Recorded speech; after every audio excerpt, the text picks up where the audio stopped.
Hello বন্ধুরা, তোমরা সবাই কেমন আছো? আশা করি তোমরা সবাই খুব ভালো আছো আর সুস্থ আছো। আমিও ভালো আছি। ঝিলিক মিনি ব্লগে তোমাদের ওয়েলকাম। তো আজকে ব্লগটি হলো আমার এই জামাই ষষ্ঠীর স্পেশাল ব্লগ। তো কে কে তোমরা ষষ্ঠী পুজো করেছো, উপোস ছিলে, তোমরা কমেন্টসে বন্ধুরা জানিও।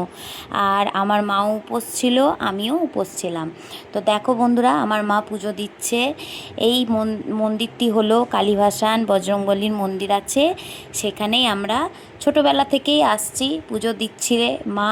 তো মায়ের সঙ্গেই আমরা আসি আর পুজো দিই। তো সেখানে আমিও পুজো দিতে এসেছিলাম। তো তোমরা দেখো, তোমাদের নিশ্চয়ই ভালো লাগবে। আর তোমরা দেখো বন্ধুরা, আমাদের পাশের বাড়ির কাকিমাই বই পড়ছিলেন ষষ্ঠী মায়ের। তো বসে বসে আমরাও বই শুনছিলাম, ভালো লাগছিল।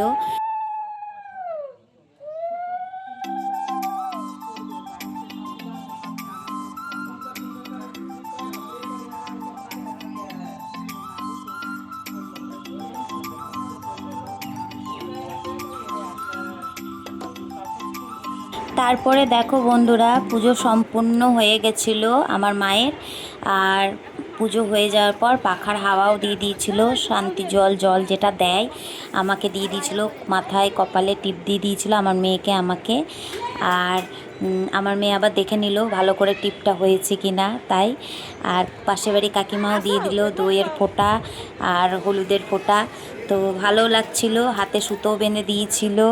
আর দাদা ভাইটা পাশের বাড়ির দাদা ভাই ছিল, তো তাকেও দিয়ে দিয়েছিল।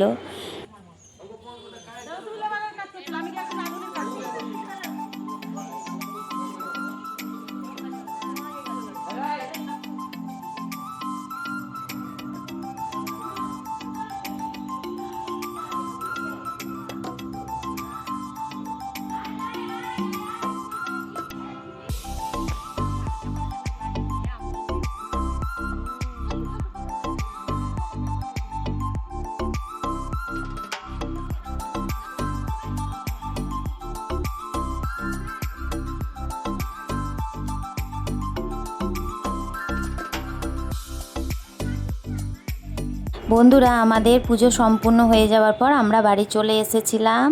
আর বাড়ি এসে এই যে তোড়জোড় করে রান্নাবান্না হয়েছিল। আমাদের নিরামিষই রান্না হয় ষষ্ঠী পুজোতে।